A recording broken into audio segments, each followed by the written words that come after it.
Let's talk about the debut of the Butcher, the Blade, and the Bunny on AEW. Those guys have a killer look, and I watch a lot of wrestling, but you know, I wasn't sure if I knew who it was. The Blade! I wasn't sure if I knew who it was. You know, it doesn't make sense to do this with someone who isn't a huge star. I really like their look. But why is Excalibur acting like everyone knows who they are? What an odd debut. And they've been around the indies since what? Around 2017-ish? After that segment, you know, I realized who they generally were. But still, it's not a good introduction. Not everyone, and this is what I've said about AEW time and time again, has the time to acknowledge or knowledge, you know, to keep up with the indies. It's hard to do. It's hard to do. So much wrestling. That's what should set AEW apart.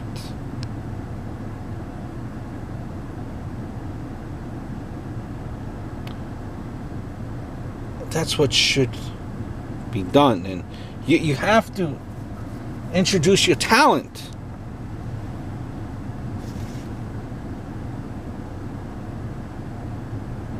Now you might be saying, listen, it was against Cody Rhodes.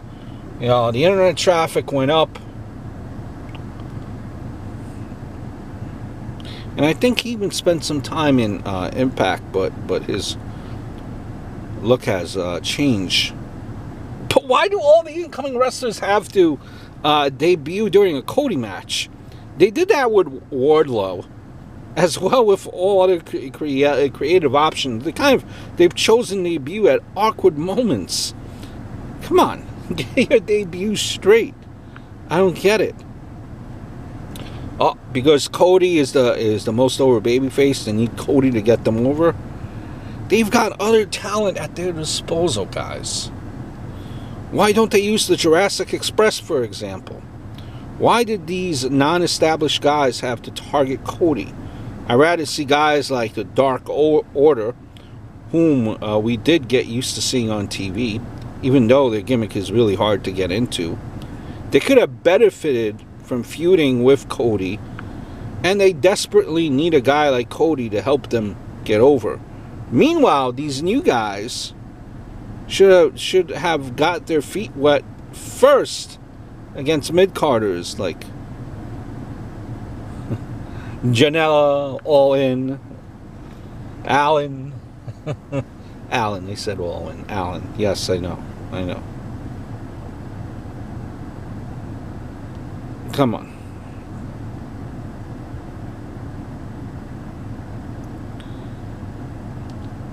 It's just an odd debut.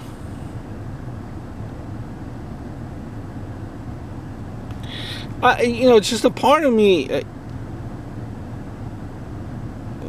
The crowd was like awkward, you know, awkward silence. Like, who are they? I think the debut flopped.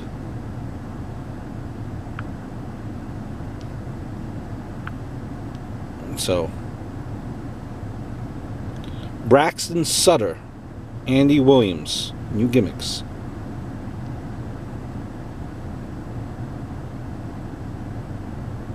You know, when JR asked who, and that was him being the voice of the audience. Excalibur just repeats himself, though, and gives no insight whatsoever into who these two are supposed to be.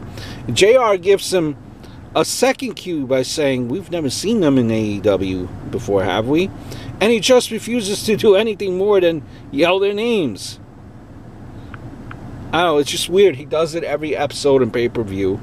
JR just sets him up, and he just won't work with him on it.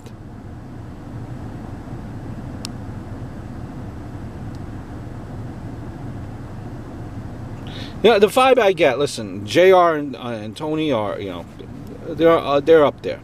They need a third younger guy,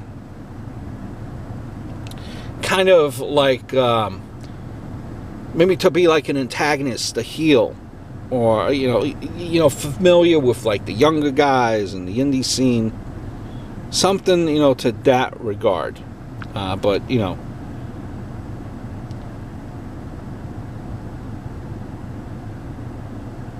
in that show, I don't know, it wasn't the best.